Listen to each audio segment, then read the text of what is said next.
lorsqu'il s'est fait homme, est donc venu rétablir sur terre une alliance. Il est donc venu donner aux hommes le salut.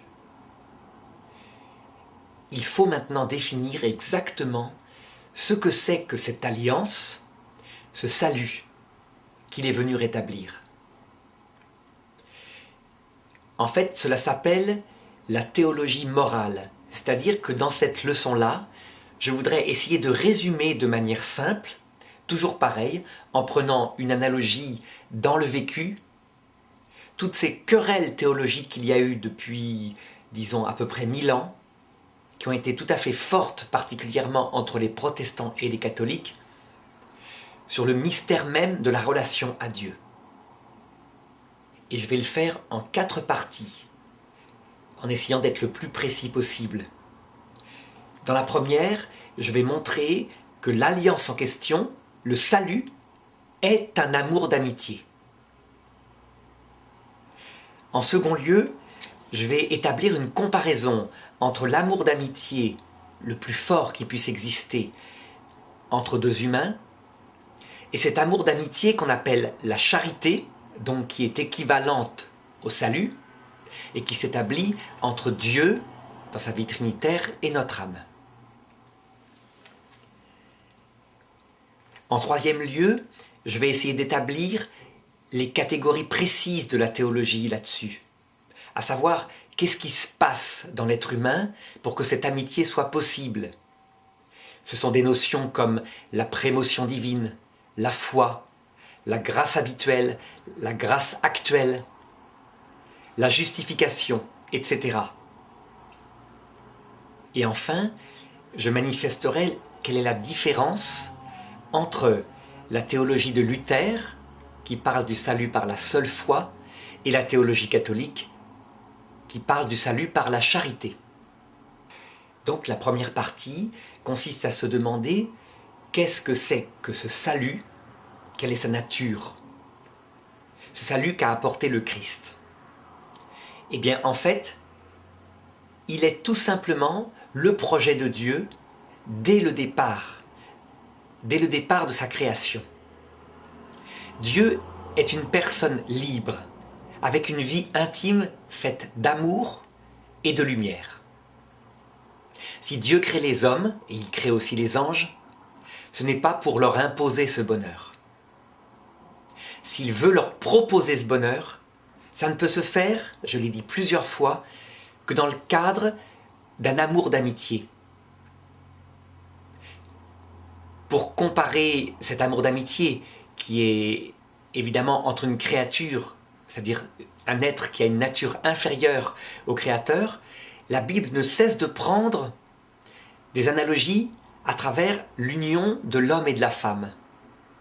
Dès le début, dès le livre de la Genèse, Dieu dit « Il créa hommes et femmes, l'humanité, à l'image de Dieu, il les créa ». Ce qui veut dire que dans l'union de l'homme et de la femme, il y a là une analogie très très forte pour exprimer ce que Dieu est et ce que Dieu veut. Et cette analogie va courir tout au long de l'Écriture. Il y a un livre dans l'Ancien Testament qui ne cesse de décrire l'amour entre un jeune homme et une jeune femme et qui n'aborde même pas une seule fois le nom de Dieu.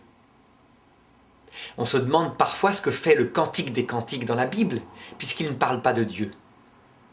Eh bien en fait, Saint Bernard de Clairvaux montrera que ce livre-là ne cesse pas de parler de l'union entre Israël, c'est-à-dire au sens profond notre âme, et Dieu, tel qu'il chemine petit à petit en vue d'un mariage éternel. Et Jésus, dans son évangile, reprend l'analogie. Il parle des noces de l'agneau. Il dit qu'il boira du vin de nouveau dans le royaume céleste en présence de son Père. Saint Paul va plus loin, il dit « Le mariage est un grand sacrement ». Je veux dire par là qu'il est le symbole de l'union de notre âme à Dieu. Donc, si je reprends, eh bien cette alliance, ce salut, précisément, consiste dit saint Thomas d'Aquin dans sa Somme théologique, en l'amour d'amitié le plus brûlant, le plus passionné, le plus total qui puisse exister. Mais cet amour d'amitié n'est pas entre deux créatures, ça ce n'est qu'une analogie. Cet amour d'amitié, Dieu veut le réaliser entre sa petite créature spirituelle qu'il a créée libre et qu'il a créée pour cela, et lui. C'est si vrai que si on se demande qu'est-ce que la nouvelle alliance? Quelle est la nature du salut que propose Dieu dans la nouvelle alliance? Eh bien, on peut répondre par un mot, c'est le mot agapé en grec, ce qui veut dire charité. Et la charité, dit saint Thomas d'Aquin, est un amour d'amitié pour Dieu. Alors parfois, on me dit, mais cette analogie n'est pas assez forte, un amour d'amitié. Bien sûr, c'est une comparaison. Mais comment connaître les réalités spirituelles les plus profondes, les plus intimes, si on ne prend pas des comparaisons dans ce qu'on connaît dans la vie humaine? C'est pourquoi, si Dieu a pris cette comparaison, c'est qu'il estimait que c'était le meilleur moyen pour nous faire comprendre ce qu'il voulait rétablir avec nous par le Christ. Donc l'essentiel qu'il faut comprendre, c'est qu'il s'agit d'un amour d'amitié. Un vrai amour d'amitié. Or, pour qu'il y ait amour d'amitié, il faut certaines conditions. La première, dit saint Thomas, c'est qu'il faut que les deux personnes, parce qu'il faut bien deux personnes. Un amour d'amitié, c'est pas une personne, c'est deux personnes qui réciproquement s'aiment. Mais il faut que les deux personnes aient une certaine communauté de nature. Je veux dire par là qu'il ne peut pas y avoir d'amour d'amitié entre deux personnes radicalement différentes. Par exemple, entre un président de la République et un balayeur. Il y a un statut tellement élevé que s'ils en restent à ce statut, eh bien il n'y aura pas d'amour d'amitié. Il faut qu'ils aient une communauté de nature, ça veut dire qu'il faut qu'à ce moment-là, ils rentrent d'une amitié parce que tous les deux font partie de l'humanité. Ce sera pareil avec Dieu. Deuxièmement, il faut une vie commune. Donc il faut que ce soit possible. Eh bien ce sera pareil avec Dieu. S'il n'y a aucune vie commune entre deux amis, ça ne veut pas dire vivre dans la même maison, mais ça veut dire de temps en temps se contacter, se parler, communiquer. Eh bien, au bout d'un certain temps, il n'y a plus d'amour d'amitié. Alors évidemment, Jésus ne cesse de prendre la comparaison des noces entre un jeune homme et une jeune femme. C'est sûr, on comprend que c'est la plus forte des comparaisons, puisque dans les jeunes couples, il y a une passion normalement totale, limpide, sans retour. Cependant, Jésus prend d'autres analogies, parce qu'il faut bien comprendre que ce qui caractérise l'alliance, c'est simplement l'amour d'amitié. Et il y a toutes sortes d'amour d'amitié dans la vie. Donc si quelqu'un, par rapport à Dieu, préfère s'établir dans sa prière, dans une relation de papa et d'enfant, comme le faisait la petite Thérèse de l'Enfant Jésus. Mais elle avait aussi une relation d'épouse, hein. Elle ne prenait pas que cette analogie-là. Eh bien, c'est très bien. Si quelqu'un préfère une relation d'amitié forte, virile avec Dieu, eh bien, pourquoi pas? La seule chose, c'est que ce n'est pas une relation de serviteur. Et donc, pour bien distinguer les choses, je voudrais comparer la relation que les musulmans qui aiment Dieu veulent avec lui, avec la relation que Jésus propose. Les musulmans, par humilité, disent bien que les chrétiens ont exagéré. Les chrétiens prétendent pouvoir aimer Dieu comme un égal, parce que Dieu s'abaisse et qu'il élève l'homme. Et ils disent, cette chose-là n'est pas possible, parce que Dieu est beaucoup trop grand pour l'homme qui est un vermisseau. Et donc les musulmans, volontairement, parfois, c'est-à-dire FOI, parfois en deux mots, veulent se contenter d'une relation à Dieu d'humble serviteur. C'est pourquoi leur prière est prosternée contre le sol, comme un petit par rapport à un grand. Eh bien, les musulmans aiment Dieu, mais ils aiment Dieu comme un serviteur confiant, aimerait son maître. Cet amour-là est réel, mais on ne l'appelle pas la charité. Eux-mêmes d'ailleurs le nient. Le mot charité, qui veut dire amour d'amitié, il est spécifique au christianisme. Puisque dans le christianisme, finalement, il y aurait une relation d'égalité, comme entre deux amis. Ou, encore plus fort, comme une épouse libre et non pas une épouse soumise, dans la maison de son époux, et à qui son époux fait entière confiance. C'est ce qui se passera au paradis, nous le verrons un peu plus loin. Eh bien, on le voit bien dans le mariage chrétien, et dans le mariage même humain qui est revendiqué actuellement par l'humanisme et qui est issu du christianisme. L'épouse a absolument les mêmes droits que l'époux. Elle est égale en droit, même si elle est différente, complémentaire. Une femme n'est pas un homme au plan psychologique. Eh bien, c'est pareil avec Dieu. Dieu veut rétablir une véritable relation d'amitié avec lui. Nous devenons son ami, avec une certaine égalité. Et il le dit textuellement dans l'évangile selon saint Jean, quand il dit « Je ne vous appelle plus mes serviteurs, je vous appelle mes amis », parce que le serviteur ignore ce que veut son maître, mais l'ami le sait. Et les musulmans, c'est vrai, disent ignorer pourquoi nous souffrons sur terre, mais répondent nous faisons confiance à Dieu. Il sait ce qu'il fait. Les chrétiens, eux, quand ils vivent leur foi, pensent avoir la réponse à cette souffrance, ce qui est cohérent, puisqu'un ami doit savoir pourquoi son ami se comporte de telle façon. Et donc, pour conclure cette première partie, j'ajouterai ceci. Dès qu'un être humain entre dans une relation d'amour, d'amitié avec Dieu, donc ose l'appeler par exemple père, ce qui est déjà une amitié entre l'enfant et son papa, ou ose l'appeler son ami ou son époux, eh bien cet homme-là entre dans la nouvelle alliance. Concrètement, on connaît très peu d'hommes qui le font sans Jésus. Personne n'ose. On voit dans l'Ancien Testament qu'à un moment donné, le roi David voulut entrer dans une relation d'amitié avec Dieu en prenant chez lui, dans sa maison, le tabernacle, où était la présence réelle de Dieu. Eh bien, Dieu l'en dissuada. La Bible raconte que le tabernacle était en partance vers sa maison, qu'un homme au bord de la route crut pouvoir l'empêcher de verser parce qu'un des chevaux avait trébuché, et que Dieu de son arche d'alliance le tua sur place. Alors David eut peur, et il ne voulut plus prendre l'arche d'alliance chez lui. En fait, avant la venue de Jésus, Dieu ne voulait pas encore que cette relation d'amour, d'amitié s'installe, parce qu'il ne voulait pas encore donner l'Esprit Saint. Le cœur de l'homme n'était pas prêt. David est un homme de guerre, un homme trop dur. Il devra donc avoir son cœur formé. Et pour le moment, il le maintenait dans une relation d'humble serviteur. C'est ce que dit l'Écriture quand elle dit « L'Esprit Saint n'avait pas encore été donné ».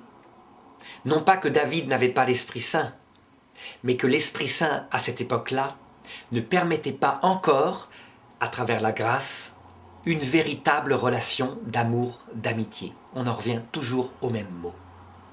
Dans l'Ancien Testament, il y eut peut-être Abraham, qui fut un véritable ami de Dieu. Mais en même temps, quand on regarde son comportement par rapport à Dieu, on voit que c'est plutôt Dieu qui le considère comme un ami. Abraham est encore dans une relation qui n'est pas une union parfaite. On le voit bien avec l'histoire de Sodome et Gomorrhe. Abraham ose les choses, mais il marchande. Il aurait été dans une relation totale de confiance avec son ami. Il aurait dit à Dieu, « Non, moi je me fâche. Si tu tues ces gens-là alors qu'il y a des petits-enfants et des animaux, eh bien moi je me fâche. » C'est ce que faisait Sainte Catherine de Sienne, qui elle est du Nouveau Testament. Elle faisait des véritables scènes de ménage à son Jésus, parce qu'elle avait le droit. elle était quand même son épouse. Alors il y a peut-être aussi Moïse dans l'Ancien Testament. La Bible dit qu'il n'y eut pas d'homme qui fût si proche de Dieu. Il allait dans la tente du rendez-vous, il parlait avec lui. Et son visage était lumineux quand il en sortait. Mais Moïse n'avait pas le cœur entièrement confiant en Dieu. L'amitié était une amitié de défiance encore. On le voit bien aux eaux de Mériba, où Dieu lui dit « Frappe le rocher, il en sortira de l'eau ». Et Moïse qui est énervé, et puis qu'il y en a assez de ces tentations auxquelles Dieu livre son peuple, le frappe 2 fois parce qu'il n'y croit pas la première fois. Donc il y a une confiance qui est limite. Et à l'époque, Dieu préfère en rester là. Donc il n'y aura pas de réconciliation avec Moïse, il n'y aura pas le sacrement de pénitence, et Moïse mourra dans le désert, n'entrera pas dans la terre promise. Dans le Nouveau Testament, nous péchons, nous aussi, mortellement contre Dieu. Mais maintenant que les choses ont été expliquées par Jésus, on peut être pardonné 7 fois, 77 fois, c'est-à-dire à l'infini. C'est une véritable relation conjugale. Certains théologiens ont dit que Jean-Baptiste, lui, était certainement entré dans une relation d'amour, d'amitié avec Dieu, dans une relation de charité. Eh bien, lorsqu'on lit avec attention le Nouveau Testament, on s'aperçoit que non, du moins de son vivant. Évidemment, maintenant, Moïse, Jean-Baptiste, Abraham, Élie et tous les prophètes sont dans une relation intime d'amour, d'amitié avec Dieu. Mais à son époque, durant son vivant, on s'aperçoit que non. Et on en a la preuve dans les paroles de Jésus et dans les paroles de Jean-Baptiste. Jean-Baptiste commence par demander à Jésus, alors qu'il est dans sa prison, « Es-tu celui qui doit venir ? Ou doit-on en attendre un autre ?» Pour qu'il y ait amour d'amitié avec Dieu, qui est Jésus, eh bien, il faut savoir que Jésus est Dieu. Et Jean-Baptiste, visiblement, ne le sait pas encore. Deuxièmement, il faut connaître son cœur. Et Jean-Baptiste n'a pas fréquenté son cousin. Jésus, quand il parle de Jean-Baptiste, dit « Qu'êtes-vous allé contempler au désert ?» Eh bien, je vais vous le dire.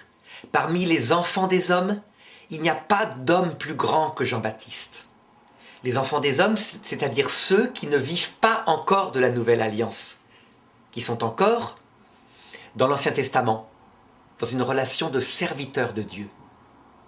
Pourquoi il n'y a pas de plus grand que Jean-Baptiste? Parce que justement, il est celui qui montre du doigt le Messie. Donc il est le plus grand des prophètes. Toute la prophétie juive servant à montrer le Messie. Cependant, Jésus ajoute « Le plus petit dans le royaume de Dieu est plus grand que lui. » Parce qu'en fait, le royaume de Dieu, le paradis, le ciel, tous ces mots-là signifient l'entrée dans une relation d'amour, d'amitié, donc de charité. C'est synonyme avec Dieu. Ce que Jean-Baptiste, là, n'avait pas encore, mais qu'il aura à l'heure de sa mort, quand l'ange lui révélera tout cela. Alors je voudrais maintenant, dans une deuxième partie, approfondir cette comparaison entre l'amour d'amitié naturel et l'amour d'amitié avec Dieu, donc la charité surnaturelle. En effet, le domaine de la vie surnaturelle, donc de la grâce, suit toujours, dans son mode de fonctionnement, la façon dont ça se passe dans la nature. Et donc, comme il est facile, puisque nous le vivons tous les jours, de comprendre comment l'amitié fonctionne dans la nature, eh bien, en comparaison, il sera facile de comprendre comment fonctionne l'amour d'amitié avec Dieu. C'est exactement pareil, sauf que le bien-aimé est le créateur infini des mondes. Je vais prendre, pour être un petit peu sur le modèle de l'écriture, je vais prendre comme exemple, non pas la relation d'un papa avec son enfant, même s'il peut y avoir une véritable amitié, mais je vais prendre la relation que prend la Bible. Donc la relation d'un jeune homme et d'une jeune fille qui aboutirait au mariage, à l'alliance. Puisque saint Paul dit qu'il y a là une analogie de la relation de l'âme à Dieu, eh bien, on va la prendre. Imaginons la chose suivante. Un roi puissant régnant sur une terre immense et qui voudrait se marier. Et ce roi puissant repère une jeune fille qui est une simple paysanne, mais une paysanne ayant connu bien des malheurs. Essayons d'analyser comment il serait possible à ce roi puissant d'épouser cette simple paysanne en respectant ses droits. On voit bien, mon analogie consiste à dire que le roi puissant, c'est Dieu, et que l'humble paysanne, qui a connu bien des malheurs, c'est notre âme qui est pécheresse. Cette petite paysanne est une jeune fille, toute simple, un peu comme nos adolescentes modernes. Dans son cœur, elle rêve du prince charmant. C'est le cas de toutes les jeunes filles. Est-ce que ce rêve suffit à autoriser qu'elle épouse le roi? Pas du tout. Eh bien, c'est exactement ce qu'il se passe dans l'âme de toutes les personnes qui habitent sur terre. Elles éprouvent un désir pour l'absolu, plus ou moins fort. Certaines arrivent à l'étouffer complètement sous leurs activités. Mais souvent le soir, quand elles reviennent chez elles, il y a une sorte d'angoisse diffuse et qui, au fur et à mesure que la vie avance, surtout si la personne est sans Dieu, n'a pas d'espérance de survie après la mort, cette angoisse diffuse devient de plus en plus lourde. Eh bien, cette angoisse diffuse vient de ce que saint Thomas appelait une prémotion divine. Ça veut dire qu'en fait, Dieu qui existe attire toutes les âmes vers lui, surnaturellement, tout simplement parce qu'il les a créées pour lui. Toutes les personnes qui vivent sur terre, leur esprit est fait pour connaître la vérité absolue, et ils ne la connaissent pas encore. Leur cœur est fait pour trouver le plus grand amour, un amour infini qui ne s'userait jamais. Et ils n'aiment pas encore de cette manière-là. Or, la vérité infinie, l'amour infini, la puissance totale, c'est Dieu. Et donc, sans le savoir, avant même de connaître Dieu, dit saint Augustin, le cœur des hommes est attiré vers lui. C'est cette prémotion divine qui est source de l'art le plus sacré, mais aussi de beaucoup de suicides, parce qu'il provoque dans le cœur humain un feu, le même que le feu de l'enfer, qui est le manque du vrai Dieu. Cette prémotion divine est donc bien une attraction venant de Dieu, mais elle a aussi sa source dans la façon dont notre âme est créée, en creux pour lui. Elle est donc bien une grâce surnaturelle, puisque notre cœur sera comblé quand nous verrons Dieu face à face. Et pourtant, elle ne sauve pas du tout. De même que la jeune fille en question, bien que rêvant d'un prince charmant, ne mérite absolument pas d'épouser le roi du pays à cause de cela. Donc cette jeune fille, dans ce royaume, vit sa vie. Elle cultive le chant, elle souffre beaucoup, elle se bagarre un peu avec ses amis, elle se réconcilie. Parfois ça va, elle est très joyeuse, parfois ça ne va pas.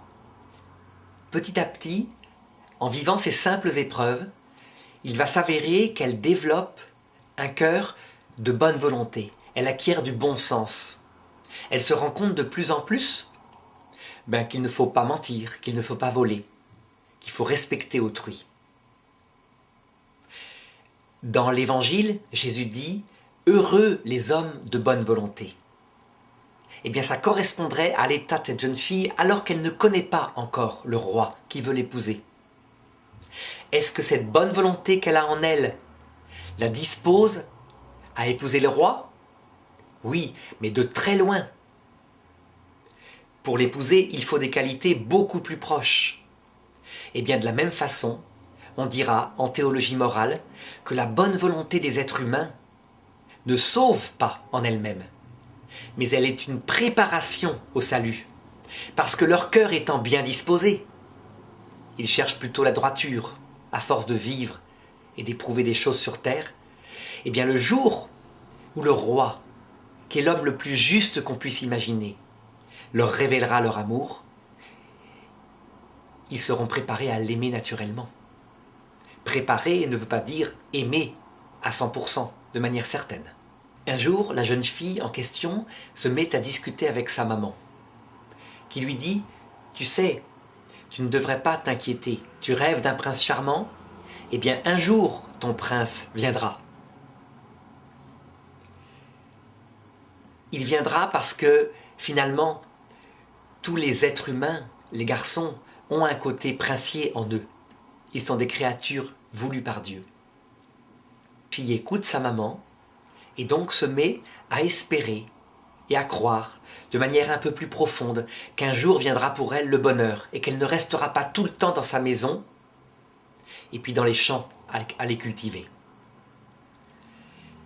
Cette foi, cette espérance qui est en elle et qui fait qu'elle pense un jour pouvoir façonner sa vie, correspond, pour la vie surnaturelle, à ce qui était annoncé dans l'Ancien Testament. Alors que justement, la nature du prince en question n'avait pas été révélée. Les prophètes correspondraient à cette maman. Ils disaient qu'il viendrait un jour un salut, que la vie avait un but. Ils promettaient un salut sans dire ce qu'il était. Et les gens, parfois, y croyaient. Et les gens se mettaient à espérer. Ils croyaient dans ces prophètes, non pas à cause des prophètes, mais à cause de Dieu. Croire en Dieu à cause de Dieu, c'est une vertu théologale. On l'appelle la vertu théologale de foi. Donc les hommes de l'Ancien Testament, comme d'ailleurs aujourd'hui les musulmans, ont la foi. Deuxièmement, ils espéraient un salut. Au départ, avec Moïse, ils pensaient que le salut serait juste une terre, la Palestine, à conquérir. Et puis, à force d'épreuves, leur compréhension s'était approfondie. Au moment des livres grecs, du livre des Maccabées, ils savent que la vraie terre, c'est une vie éternelle dans le paradis. Ils croient même déjà en un purgatoire. Ils ne savent pas en quoi consiste cette vie éternelle. Eh bien, l'espérance théologale était déjà là. Ils espéraient aller au paradis à cause du fait que Dieu l'avait promis. Mais ils ne savaient pas en quoi consistait le paradis. Ils ne savaient pas que c'était le fameux mariage avec un roi puissant, avec Dieu lui-même. Est-ce que cette espérance de l'Ancien Testament, est-ce que cette foi de l'Ancien Testament suffisait à faire que les Juifs de cette époque-là, ou les musulmans de maintenant, puisqu'ils en sont au même niveau de relation avec Dieu, puissent entrer dans la vision béatifique? La réponse est non. Pour épouser Dieu, et ça c'est la vision béatifique, il faut autre chose que croire en général qu'il y aura un salut. De même, pour épouser le roi, la jeune fille ne doit pas seulement croire que c'est un bon roi et qu'il fera du bien à son peuple. Il faut bien d'autres choses. Il faut que le roi lui-même l'ait approchée, qu'elle ait connu son cœur, qu'il lui ait déclaré sa flamme, etc., etc. Bien, c'est pour cela qu'on a toujours dit, l'Église catholique dans le Concile de Trente l'a toujours dit, la foi ne sauve pas. L'espérance toute seule ne sauve pas. La bonne volonté non plus. Mais elle prépare au salut. Il est vrai que la jeune fille dont je parle, si elle a un bon sentiment par rapport au roi, qu'elle pense que c'est un homme profondément bon, eh bien, son cœur est plutôt bien disposé par rapport à lui. Et si un jour, ce bon roi va plus loin et l'approche, eh bien, les choses sont préparées. Donc le Concile de Trente disait que la foi juive, l'espérance juive, disposait au salut, mais ne sauvez pas. Le salut étant toujours pareil, identifié à l'entrée dans cet amour d'amitié intime avec le grand roi, donc avec Dieu. Continuons notre analogie. La jeune fille en question, un jour, se met à commettre des grosses bêtises. Par exemple, elle n'est pas très pure. Elle va avec des garçons. Le roi le sait, mais il reste pour lui sa princesse charmante, celle qu'il veut épouser. Voilà qu'il envoie un messager à toutes les jeunes filles du royaume en leur disant « Le roi va passer, il veut en épouser une. Préparez-vous. Et pour vous préparer, renoncez à toutes les bêtises que vous avez faites. Demandez pardon parce que vous n'avez pas gardé votre trésor, votre pureté. » Eh bien, cette action-là, c'est Jean-Baptiste qui la fit, quand il vint prêcher, juste avant la venue de Jésus, un baptême pour le pardon des péchés. Jean-Baptiste n'avait pas encore annoncé aux Juifs la nature du salut qui allait venir. Il savait juste que ce salut était immense. Et pourtant, de la part de Dieu, il vint dire aux Juifs « Repentez-vous, lavez-vous avec l'eau du baptême, parce que voici venir après moi un salut, un roi, une révélation, et je ne suis même pas digne de délier la courroie de ses sandales, donc de la connaître. » Reprenons notre analogie avec la jeune fille. Imaginons qu'elle accepte vraiment, parce que le roi est un homme bon, elle accepte de se repentir. Elle change son comportement. Elle ne va plus avec ses garçons qui ne sont pas son époux. Est-ce que se repentir lui permet directement d'épouser le roi? Réponse non, pas encore. Disons qu'elle est préparée un peu plus. Elle a un peu lavé son âme. Ce qui est très important, puisqu'elle va rencontrer l'homme le plus droit, le plus juste, le plus pur, le plus aimant qu'on puisse imaginer. Mais encore une fois, pour l'épouser ou pour l'aimer, il faut d'autres choses. L'amour est un acte de cœur à cœur. Elle ne le connaît pas encore.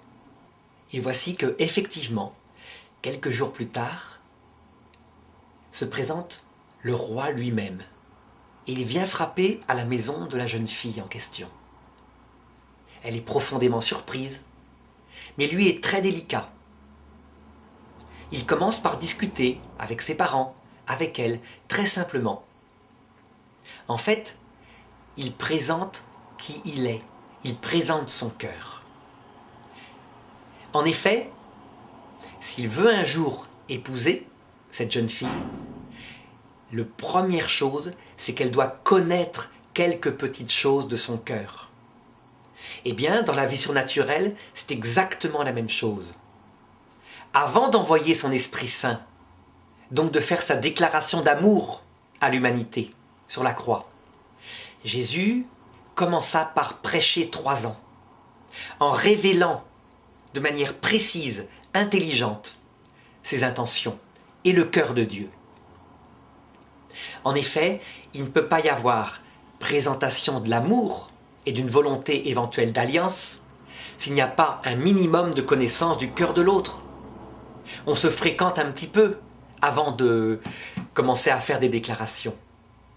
Eh bien, c'est exactement pareil dans la vie surnaturelle. Lorsque Dieu veut attirer à lui une personne, il commence par lui donner une petite connaissance de qui il est. Et ensuite, il attire son cœur par un premier amour, qu'on appellera une grâce actuelle. Un premier amour qui n'est pas libre chez l'autre, chez la personne qui l'attire, qui s'impose à elle. Sans cette petite connaissance, sans ce premier amour qui attire l'âme vers Dieu, il ne pourra pas y avoir conversion à l'alliance du Christ. Eh bien, c'est exactement pareil pour le prince charmant. Le roi qui veut se faire aimer de cette jeune fille commence donc très délicatement par faire connaître son cœur. Et alors, si ça se passe bien, il va naître dans le cœur de cette jeune fille parce que le prince a dit qu'il cherchait à épouser quelqu'un. Si jamais le prince avait dit « Je suis roi, tu es une paysanne, faut pas espérer, hein. Il n'y a aucun espoir de mariage avec moi. » Mais le prince n'a pas dit ça. Il a dit qu'il cherchait une épouse, et que même si c'était une paysanne, si elle se révélait selon son cœur, il l'épouserait. Alors, parce qu'il y a un espoir, et parce que le roi a un cœur droit, il se peut que dans le cœur de la jeune fille, la jeune paysanne, très pécheresse, naisse un premier amour, une admiration, un amour qu'elle n'ose pas avouer, mais un premier amour pour son roi. Et le concile d'Orange, qui au début de l'Église, montra que le début de la vie surnaturelle, c'était justement une prima affectio, un premier amour pour Dieu qui était connu un petit peu par les révélations qu'il avait données. En général, ce premier amour venait d'une présence mystique. Dieu prenait donc l'initiative de se révéler à une âme qui ne le connaissait pas encore.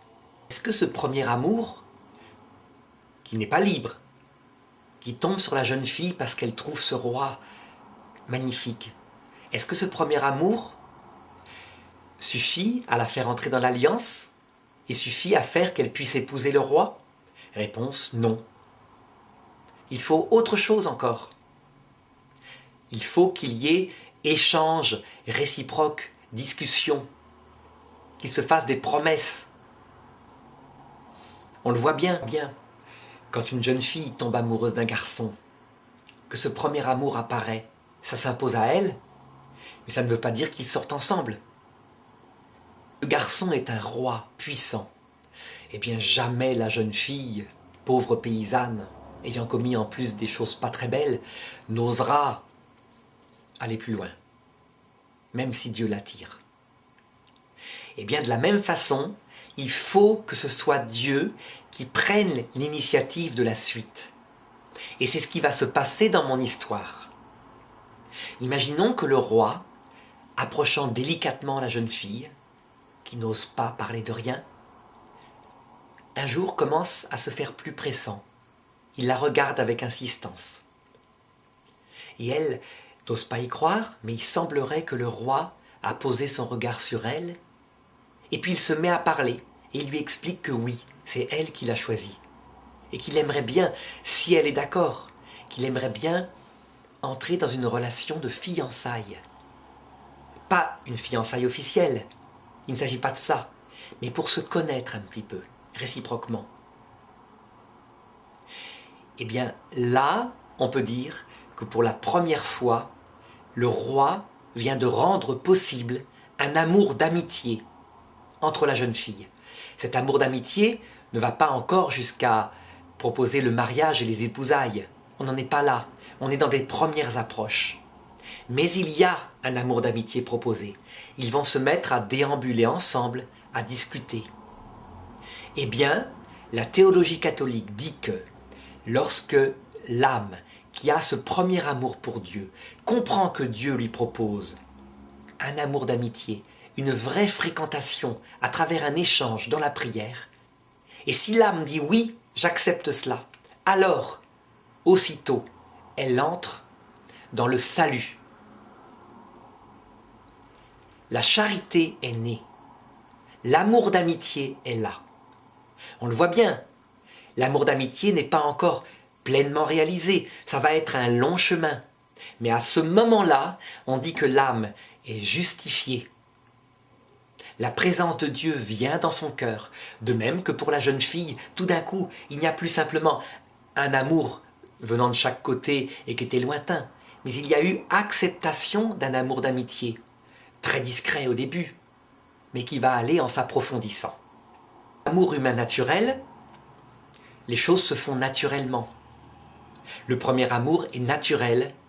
Il suffit à la jeune fille de voir le garçon, d'avoir vu un petit peu son comportement et d'imaginer que son comportement correspond au fond de son âme. Et elle tombe un petit peu amoureuse. Dans la vie surnaturelle avec Dieu, ce n'est pas du tout pareil. Parce qu'il y a un problème. Dieu, en effet, n'est pas simplement un grand roi. Dieu n'est pas de la même nature qu'une âme humaine. Il y a une totale différence de nature, si bien que l'amour d'amitié, techniquement, n'est pas possible. Pour qu'il y ait amour d'amitié, il faut qu'il y ait une certaine égalité de nature. Eh bien, comment est-ce que Dieu y pallie? Il y pallie par deux choses. Premièrement, il abaisse sa divinité, il s'est fait homme en Jésus-Christ. Et ça rend les choses tout à fait possibles et faciles. Parce que Dieu n'est plus simplement un esprit infini, invisible, une énergie puissante, comme un peu les musulmans parfois le voient. Il est une personne proche, avec des mains, avec un cœur. On peut toucher, on peut penser à sa vie. Il est concret.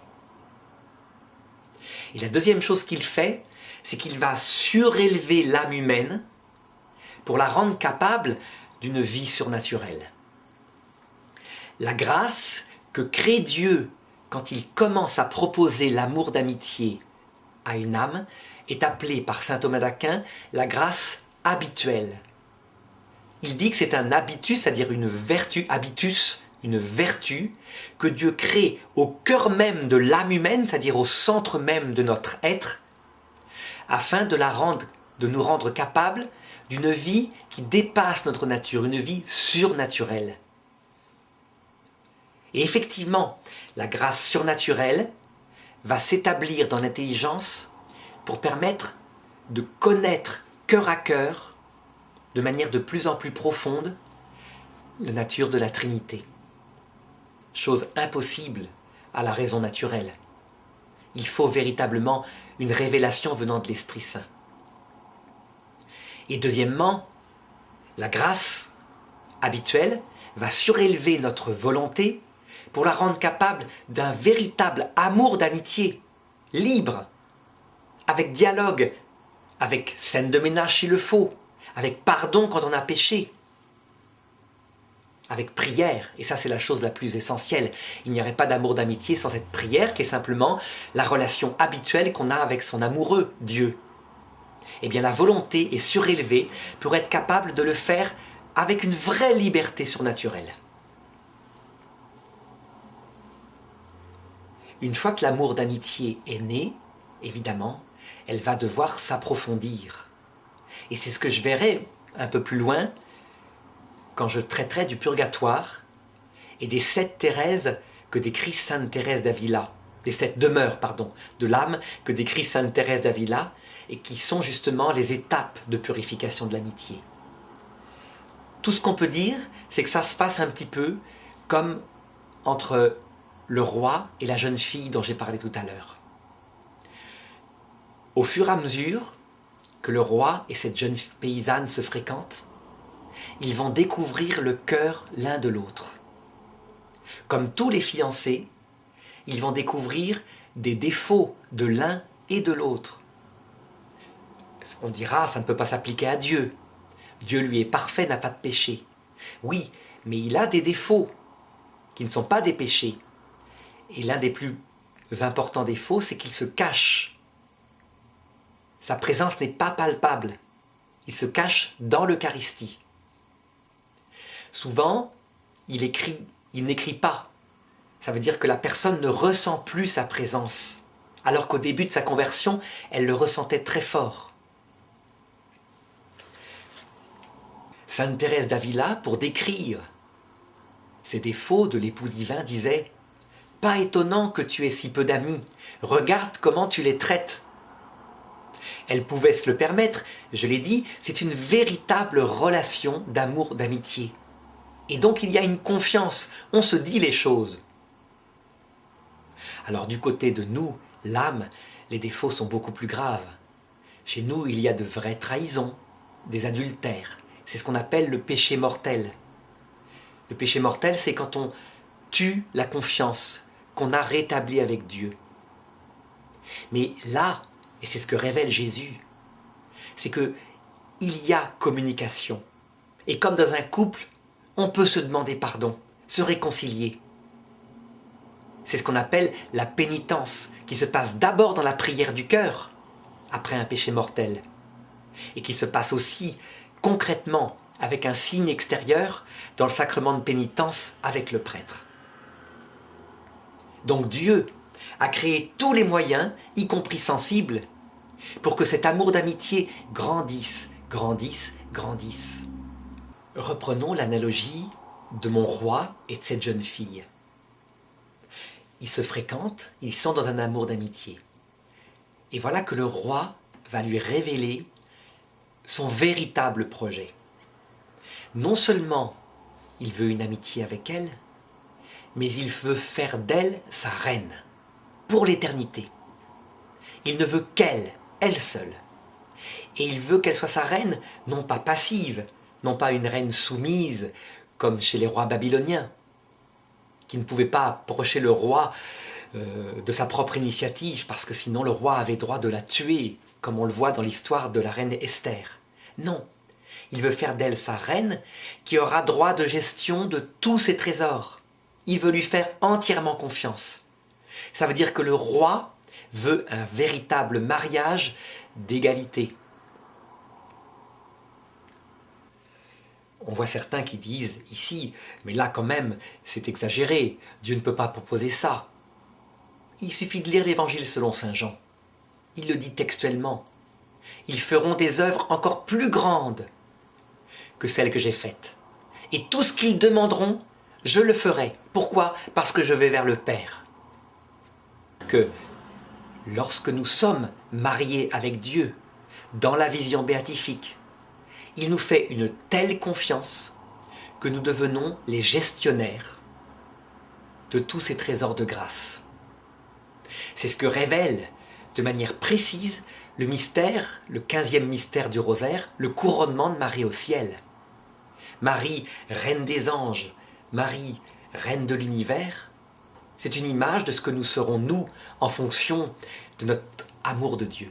Évidemment, lorsque le roi fait cette déclaration-là, qui est le sommet de l'évangile quand on l'a bien compris, à la jeune paysanne, elle se dit, mais c'est grandiose, c'est magnifique, mais je ne suis pas digne, je ne serai jamais digne. Et le roi lui dit, mais si, tu te formeras, tu y arriveras, et c'est toi, je l'ai décidé, ce sera personne d'autre. On mettra le temps qu'il faut, mais tu te formeras. Eh bien cela, au niveau de la vie surnaturelle, c'est ce qu'on appelle la formation de la charité. Elle va se former lentement au cours de cette vie terrestre, qui est un premier purgatoire, et puis dans les purgatoires qui suivent cette vie terrestre, de telle façon qu'à la fin, l'âme est devenue non seulement tout amour, mais surtout tout humble, kénose. Elle a touché du doigt sa propre misère, et comme elle l'a touchée, eh bien Dieu peut lui faire entièrement confiance. Elle n'abusera jamais de son pouvoir. Ils ont exactement la même volonté. Lorsqu'une âme atteint sur terre cette kénose totale de tous ses désirs, donc lorsqu'elle a un cœur brisé, un esprit humilié et une amitié très simple avec son Dieu, on peut dire que dès cette terre, elle entre dans les épousailles mystiques. En fait, la jeune fille qui fréquente le roi, c'est un petit peu nous, tels que nous sommes actuellement. Nous l'aimons d'amitié, nous sommes bien dans le salut, mais notre cœur n'est pas encore prêt. Nous sommes dans des fiançailles. L'union est affective. Et normalement, à force de pécher, de nous repentir, de réaimer Dieu, notre amour va grandir, se purifier. Ça ne veut pas dire qu'il faut pécher exprès, mais ça veut dire que le péché, quand nous le confessons et que nous nous réconcilions avec notre bien-aimé, peut lui-même parfois faire grandir l'amour. Mais le mieux, évidemment, c'est de ne pas pécher. Lorsque, ayant connu une phase de désespoir, notre cœur a atteint la totale petitesse, et il ne faut pas chercher ce désespoir, il vient dans l'autre monde parfois, au purgatoire, c'est quand Dieu veut. Eh bien, on peut dire qu'on entre dans une union effective avec Dieu. Ce qui a été symbolisé chez Sainte Catherine de Sienne, par le don d'un anneau mystique, invisible, que elle seule pouvait voir. Eh bien, tôt ou tard, en cette vie ou dans l'autre, ce sera pareil pour nous. Il y aura une entrée dans des vraies épousailles. Et le sommet des épousailles, c'est la vision béatifique. La vision béatifique, dans l'histoire de mon prince charmant, correspondrait, après le mariage, quand enfin on l'a vu, on le tient par la main, et qui est le retour du Christ dans sa gloire, eh bien, il correspondrait à l'entrée dans la vision béatifique, quand on est avec lui dans la chambre nuptiale, face à face, cœur à cœur, dans une union totale, qui durera pour l'éternité. Évidemment, la vision béatifique, c'est encore une vie surnaturelle bien plus haute que le simple amour d'amitié tel que nous pouvons le vivre sur terre. Et bien de la même façon, les grands théologiens ont montré que dans l'autre monde, la grâce habituelle dont j'ai parlé tout à l'heure prenait une dimension infiniment plus grande. On lui donnait même un autre nom, on l'appelle la lumière de gloire. La lumière de gloire, c'est simplement cette grâce habituelle qui permet non seulement un amour d'amitié avec Dieu lorsqu'il n'est pas encore vu, mais qui permet l'amour d'amitié avec Dieu alors qu'il est vu face à face, directement et sans obstacle. Et dans la vision béatifique, parce qu'on voit Dieu face à face, la foi, donc la connaissance qui était encore aveugle de Dieu, on ne voyait pas directement son cœur, disparaît. L'espérance théologale aussi, puisqu'on le possède, il est avec nous. Par contre, la charité demeure éternellement. C'est ce que disait saint Paul, c'est la plus grande des vertus parce qu'elle ne s'arrête jamais. Mais au ciel, elle est devenue totalement effective. C'est la même amitié que sur terre, mais elle a atteint sa plénitude. Alors je voudrais maintenant manifester la grande différence qu'il y a entre la théologie catholique, telle que je viens de la décrire, où le salut apparaît au moment où commence la charité, et la théologie réformée de Luther, qui pense que le salut commence à partir du moment où il y a la foi. Luther, au commencement de la justification de notre âme, les choses sont semblables à ce qu'on dit dans la théologie catholique. Luther montre bien, comme les catholiques, que c'est Dieu seul qui peut prendre l'initiative d'aller vers l'homme. Donc, qui par une prémotion divine, avant même qu'on le connaisse, attire l'âme de l'homme. Ça c'est clair. C'est Dieu. Catholique, Luther montre que cette prémotion divine ne fait pas entrer dans le salut. Luther montre bien aussi que c'est Dieu lui-même qui va prendre l'initiative d'attirer plus directement l'homme et de lui donner la foi. La foi est pour les luthériens le don de Dieu. L'homme, touché par une présence de l'Esprit Saint, se met à croire en Dieu, à lui faire confiance et donc à connaître un petit peu qui il est. L'homme n'y est pour rien. Donc le premier amour, tel que le décrivait le Concile d'Orange, les luthériens montrent qu'il vient de Dieu et que l'homme n'y est pour rien. Pas de différence. La différence commence lorsque Luther dit que c'est cette foi-là, quand l'homme se met à avoir confiance en Dieu, simplement confiance, c'est cette foi-là qui est le salut, la justification. Pour lui, la foi seule suffit. Comment est-ce qu'il en est arrivé à dire cela? Eh bien, c'est lié à son expérience personnelle. Luther est un moine catholique au départ. Et puis, il expérimente, dans son couvent, son incapacité à ne pas pécher. Il le dit lui-même. Il n'était pas pur. Il tombait sans arrêt dans les mêmes travers. Et du coup, il avait fini par se dire que l'amitié, l'amour d'amitié avec Dieu était une chose impossible, puisqu'il n'était pas parfait lui-même. Et donc, il n'était pas possible qu'il soit sauvé, qu'il irait en enfer, puisqu'il tombait sans arrêt dans des péchés mortels. En fait, cette chose-là lui était venue de la spiritualité de l'époque, qui était rigoriste, comme ça arrive souvent. C'est-à-dire qu'on disait aux moines que Dieu voulait des gens parfaits, alors que dans l'Évangile, il est marqué que Dieu veut d'abord des gens humbles, donc qui reconnaissent leurs péchés, et des gens qui désirent aimer. La perfection, les vertus étant une conséquence de cela, et si on tombe, on est pardonné, le sacrement de pénitence servant à cela.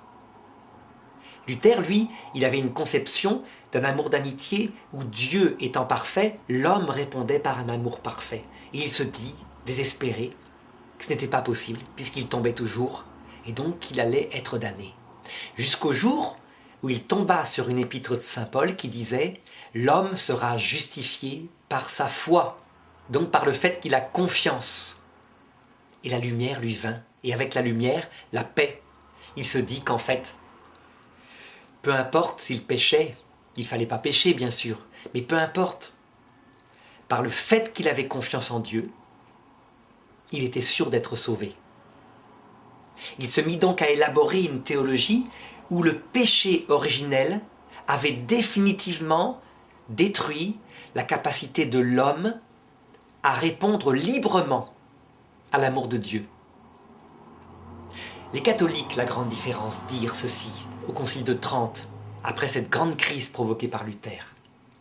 Eh bien que l'homme, effectivement, est incapable par lui-même de prendre l'initiative de répondre à l'amour surnaturel de Dieu, c'est impossible. Comment la petite princesse dont je parlais tout à l'heure pourrait-elle aller voir le roi en disant « Écoute, je veux t'épouser » Non, non, la chose ne peut pas venir comme ça. Mais que l'initiative de Dieu, le don de sa grâce, allait donner à cette petite paysanne, à savoir notre âme, la capacité de dire oui ou non, librement, à la proposition de mariage faite par le grand roi. Et que jamais le grand roi n'imposerait le mariage. Même si peut-être il pourrait utiliser de sa puissance, du rayonnement qu'il a pour impressionner la jeune fille. Non, non, il ne s'en servirait pas. Il irait même jusqu'à dire, si tu ne veux pas m'épouser, tu es libre. C'est ce qu'en théologie on appellera la capacité d'une personne à choisir l'enfer.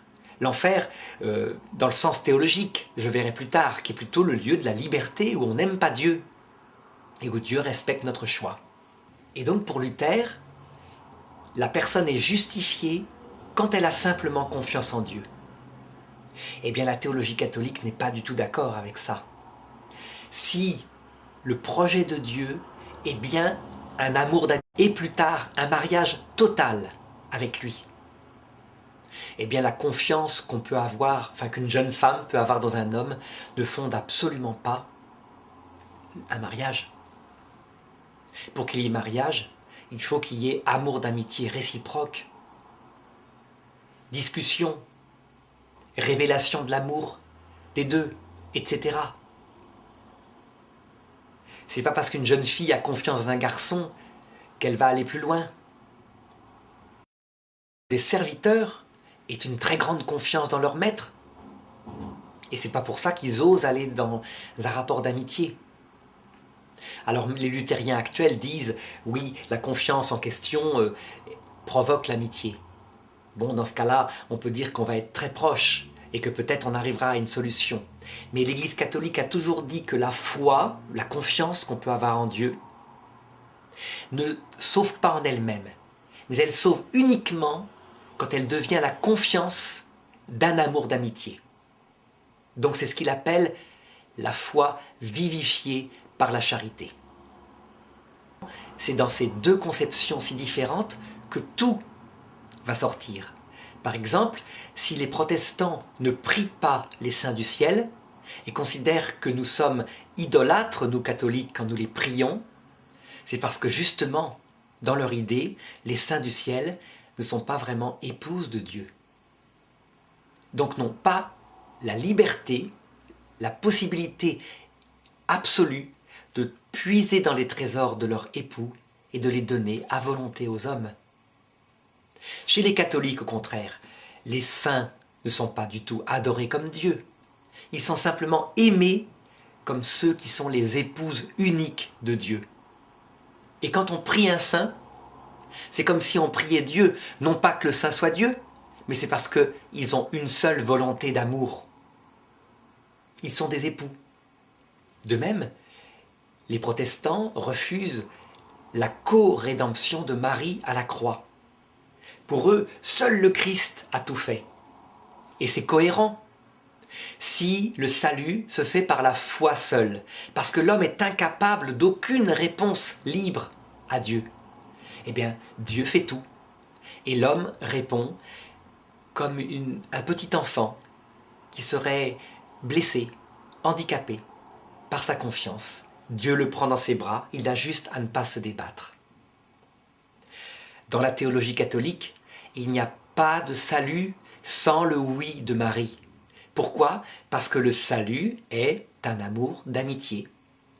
À la croix, il y a le oui de Dieu, c'est clair, mais ça ne fait pas un amour d'amitié. Il faut la réponse, le oui de Marie, qui représente l'humanité entière, donc qui s'engage en notre nom, qui annule le nom qu'avait dit Ève. Et là, il y a bien alliance nouvelle. Alliance veut bien dire ça veut dire deux anneaux, deux oui qui s'unifient. Nous-mêmes, quand nous entrons dans le salut, eh bien, appuyés sur le oui de Jésus, le oui de Marie à la croix, qui sont nos papas et nos mamans célestes, nous pouvons répondre oui pour nous-mêmes. Et nous entrons dans l'alliance, véritablement. Mais tant qu'un homme n'a pas dit oui à l'amour de Dieu, il n'est pas rentré dans le salut. Il est avant. Et Dieu va continuer de préparer son cœur. Alors il me reste à résumer les notions théologiques de cette leçon. Donc, dans la vie surnaturelle, il y a une série de grâces que je vais nommer une par une et qui simplement servent à aboutir à cet amour d'amitié qu'on appelle la charité, vertu théologale, et qui consiste à aimer Dieu à cause du fait qu'il est Dieu, donc comme son ami intime. La première des grâces surnaturelles s'appelle la prémotion divine. Tout homme l'a subie, y compris les hommes qui actuellement sont en enfer, parce que Dieu, simplement, attire tout à lui. Il est le bien, et nul ne peut y échapper. Cette prémotion divine arrive alors même qu'on ne connaît pas Dieu. C'est pour ça que saint Augustin dit « Avant de te connaître, je t'ai aimé ». Quand Dieu attire à une vraie relation réciproque avec lui, cette prémotion divine se transforme en une grâce actuelle. C'est la même attraction, mais cette fois, la personne a reçu une connaissance, même limitée, du cœur de Dieu. Cette grâce actuelle, cette attraction qui, concrètement, fait qu'on a le cœur brûlant, ou l'esprit brûlant, comme si quelqu'un était là, provoque un premier amour. Ce premier amour n'est pas libre, il s'impose, on tombe amoureux de cette présence dont on sent qu'elle est là. Parce qu'un amour d'amitié ne peut pas exister sans un minimum de connaissance du cœur de l'autre, eh bien Dieu va peu à peu révéler qui il est. C'est ce qu'on appelle la réponse de foi. Dieu donne la foi à la personne, ça veut dire qu'elle fait confiance, elle écoute ce que Dieu dit de lui. Cette foi est une vertu théologale parce qu'on croit Dieu à cause du fait que Dieu a parlé et qu'il ne peut pas mentir. Cette foi théologale est parfois une foi morte, ça veut dire qu'en fait, elle n'est pas nourrie par un amour d'amitié, elle n'ose pas aller si loin. C'est le cas de la foi dans l'Ancien Testament, qui est une véritable foi théologale. C'est le cas de la foi musulmane, qui ne veut pas de l'amour d'amitié parce que Dieu est trop grand. De même, peu à peu, Dieu révèle qu'il a un projet pour l'âme. Il le révèle petit à petit. Quelquefois, au départ, il annonce juste qu'il y aura une vie éternelle. Alors naît la vertu d'espérance théologale. La vertu d'espérance théologale est parfois morte quand elle n'est pas portée par la charité, c'est-à-dire le désir d'un véritable mariage cœur à cœur dans la vision béatifique. Rendue à cette étape-là, une âme aime Dieu, mais elle ne l'aime pas de charité, elle l'aime par exemple comme un humble serviteur aimerait son grand maître, ou comme un humble sujet aimerait son grand roi. L'amour d'amitié, donc la charité, qui va rendre tout vivant, implique autre chose, une certaine égalité avec Dieu, une fréquentation comme on le fait avec des amis, avec un ami intime. Lorsque la personne entend parler de la possibilité de cette amitié par l'évangile de Jésus, c'est pratiquement la seule source, je n'en connais pas vraiment d'autres. Il est le seul à parler de ça. Alors, toujours attirée par la grâce actuelle, elle va dire oui ou non. Ce oui est porté par l'initiative de Dieu. S'il n'y avait pas l'attraction de l'amour, elle dirait c'est quoi ce truc-là, ça ne m'intéresse pas. Dès qu'elle a dit oui, instantanément et en même temps, alors Dieu crée dans cette âme un organisme spirituel total pour qu'elle puisse vivre une véritable vie d'amour, d'amitié surnaturelle et libre, donc où sa liberté va participer. Cet organisme spirituel est fondé sur ce qu'on appelle la grâce habituelle, qui était une vertu, une qualité dans notre être même. Saint Thomas l'appelle un habitus antitatif, habitus de l'être, et qui va surélever notre esprit complet, notre intelligence pour qu'elle croie d'une foi vive, donc elle croit Dieu parce qu'il est son ami, notre volonté pour qu'elle espère d'une espérance vivante, donc on espère de Dieu non pas seulement un salut, mais un mariage d'amour, et notre volonté pour qu'elle aime dès actuellement dans un amour d'amitié. Alors, à ce moment-là, l'âme est entrée dans le salut. Ces actes de réponse à Dieu sont considérés comme méritoires, ça veut dire que Dieu reconnaît qu'en aimant réciproquement, l'âme mérite de lui beaucoup d'amitié en retour. La moindre charité, amour d'amitié, mérite, parce que Dieu l'a voulu ainsi, qu'un jour l'âme entre dans la vision béatifique. Mais avant d'entrer dans ce mariage effectif, l'âme devra progresser. En effet, pour voir Dieu face à face, Dieu étant tout amour, mais étant aussi tout petit, kénose à l'intérieur de sa vie spirituelle, l'âme doit devenir semblable. Et donc passer par diverses purifications, que nous verrons plus loin, jusqu'à ce qu'elle ait acquis un cœur tout petit, tout humble, un cœur brisé, un esprit humilié. Alors, ayant revêtu la robe blanche, sans tache, elle pourra entrer dans les noces avec son Créateur. La grâce sanctifiante se transforme en lumière de gloire au moment de l'entrée dans la vision béatifique, parce que l'âme doit être surélevée beaucoup plus. La vision béatifique supprime la foi, supprime l'espérance, puisque Dieu est vu face à face, donc il n'y a plus à croire de loin. L'espérance, parce que Dieu est possédé, et donc il n'y a plus rien à attendre si ce n'est qu'il est là. On a tout.